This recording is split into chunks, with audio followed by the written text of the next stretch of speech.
What does it really cost to live full-time in an RV in 2025? I'm talking gas, groceries, gear, and all those, oops, that wasn't in the budget moments. I'm Jeremy, and my family of 4 has been full-timing it across BC and Saskatchewan, surviving off-grid winters, dodging budget traps, and living a little wild along the way. If you've ever thought, can I actually afford the RV life? Stick around. We're breaking down the real numbers with no sugarcoating.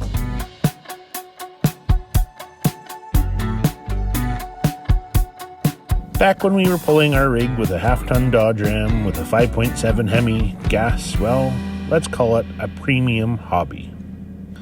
We were paying about $100 to $130 per fill, and that was just at a quarter tank. Now, we left the truck down in Costa Rica, so we didn't track our 2025's fuel cost exactly. But with the way gas prices are going, I wouldn't be surprised if the average RV hauler's eating 35 to 40 cents per kilometer this year in Canada. Planning tip: use all stays to avoid mountain grades and fuel-guzzling detours. Trust me, BC passes are no joke.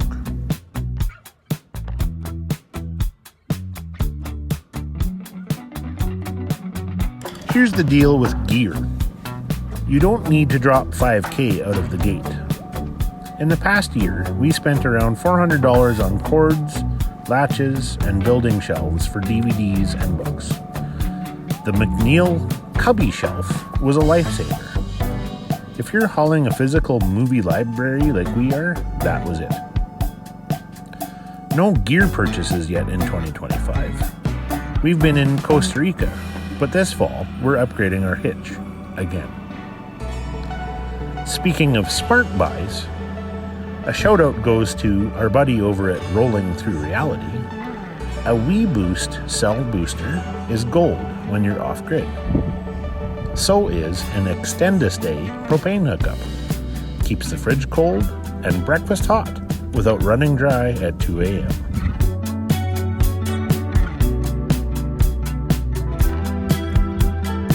Four mouths to feed, 2 adults, 2 hungry kids. We hit the butcher and grocery store twice a week, usually Tuesdays and Saturdays. The fridge in an RV, let's just say it's more minibar than walk-in pantry. On average, we spend about $100 to $200 at the butcher shop, another $100 to $200 at the store, fresh, frozen, and canned. That's about $800 to $1,600 a month, give or take. We shop at Save On Foods or wherever we can buy local from farmers markets. Here's a shout out to Merritt's, the local butcher, by the way. Top-notch stuff. And we avoid convenience food like the plague, if we can.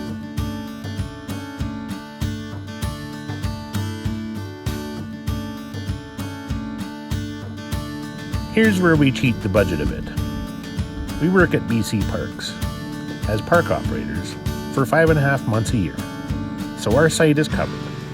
That saves us hundreds, even thousands. But when we are traveling, put this into consideration. Court sites bumping rates up to $200 a month or $600 a season.